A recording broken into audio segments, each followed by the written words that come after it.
How to change phone number in Remitly. Hello and welcome back to our YouTube channel How to Tutorials. In today's video, I'm going to show you how you can change phone number in Remitly.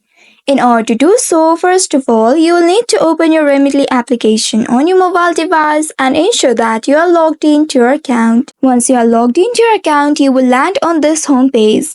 Now here, in order to update your phone number, simply tap on the manage icon at the bottom right corner of your screen. By doing so, you will be taken to this page. Here at the bottom, under the account details, look for profile option. Once you get it, simply tap on it to open it. Here you'll be able to see your profile information. Look for phone number option here and then tap on the edit option at the right side of this number.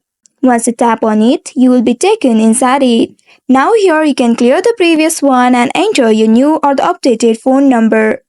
Once after entering your phone number, tap on the save button right here. After doing that, wait for a few seconds and then you will see you have successfully changed or updated your phone number in your Remitly account. So this is how you can change your phone number in Remitly.